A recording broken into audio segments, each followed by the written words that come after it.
Shutdown near miss illustrates Washington dysfunction. Washington, October 1, Reuters. The U.S. narrowly dodged its fourth partial government shutdown in a decade on Sunday, but the past week exposed the depths of political dysfunction in Washington and particularly within the splintered House Republican caucus. A last-minute decision by Republican House of Representatives Speaker Kevin McCarthy to turn to Democrats to pass a short-term funding bill pushed the risk of shutdown to mid-November, meaning the federal government's more than 4 million workers can count on continued paychecks for now. Time equals 400 ms. greater than, but the mere fact the government came within hours of shutting down, with former President Donald Trump cheering on the idea, and just 4 months after the nation almost defaulted on its $31.4 trillion in debt, raises concerns about Congress's ability to function.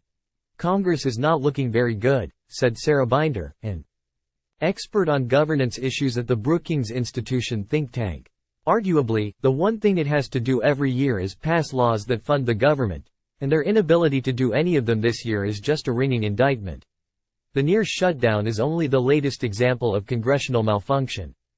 Time equals 400 ms. greater than. Hardline conservatives have held up Senate action on hundreds of military promotions over abortion, shuttered the House floor for a week in June, and subjected McCarthy to 15 humiliating floor votes before allowing his election in January. They may yet oust him for having compromised with Democrats. Time equals 400 ms. greater than. And of course, less than 3 years have passed since January 6, 2021, when thousands of Trump supporters stormed the Capitol in a failed bid to overturn his election loss to Democratic President Joe Biden. Trump is the clear favorite for the Republican nomination to challenge Biden in 2024. A push to impeach Biden, led by Trump's allies, has also fanned partisan anger and split the House majority with an inquiry that even some Republicans say has failed to produce tangible evidence of any wrongdoing by Biden. The partisan divisions between House and Senate make the 118th Congress unlikely to match the policy achievements of the last Congress, when Democratic majorities in both chambers enacted bipartisan bills on infrastructure, U.S. technology and other issues. Brinkmanship and polarization have already spread beyond politics to threaten the U.S. financial outlook. The credit rating agency Moody's warned last week that a shutdown would harm its AAA rating for the United States, the country's last top rating. Hurtling from one fiscal cliff to the next is no way to govern. We never should have been in this position to begin with, Democratic Representative Earl Blumenauer said. The House and Senate have been on divergent paths on funding since McCarthy agreed to set fiscal 2024 spending at $1.59 trillion 4 months ago. House Republicans dissolved into infighting over hardliner demands for $120 billion in cuts.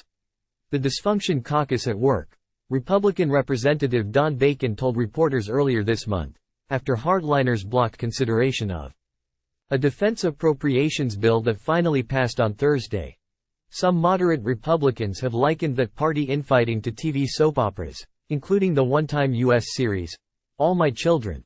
The government is not a telenovela, Republican Representative Monica de la Cruz of Texas said on Friday, expressing her frustration over Biden border policies and opposition to a failed Republican stopgap bill that included border restrictions.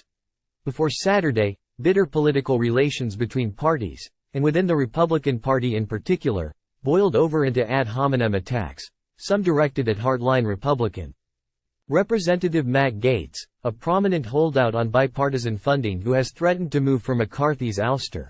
He's not a conservative Republican. He's a charlatan, Representative Mike Lawler, a centrist Republican from New York, said of Gaetz after the failed Republican stopgap vote. Time equals 400 ms. greater than. Gaetz responded in a podcast appearance. I'll get my blanket and curl up in a corner and call my therapist and see how to work through all the hurt feelings.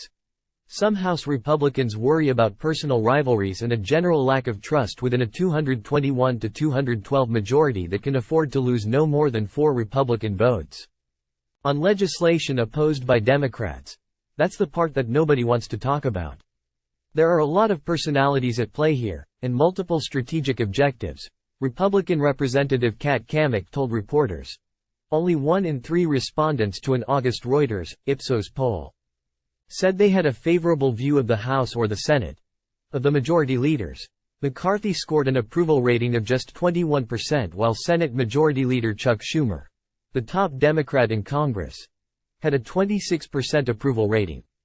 Those ratings were well below the 40% of respondents in September who said they held a favorable view of either Biden or Trump.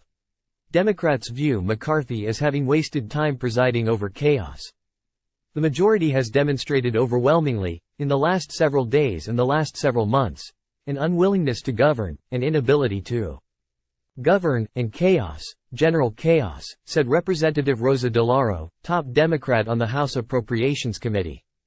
But many House Republicans directed their ire at the small group of hardliners that had opposed their own failed stopgap measure and its winning bipartisan successor, while complaining about the slow pace of progress on appropriations. There's this sort of strange woulda coulda shoulda, appropriations should have just moved faster, said Republican Representative Dan Crenshaw.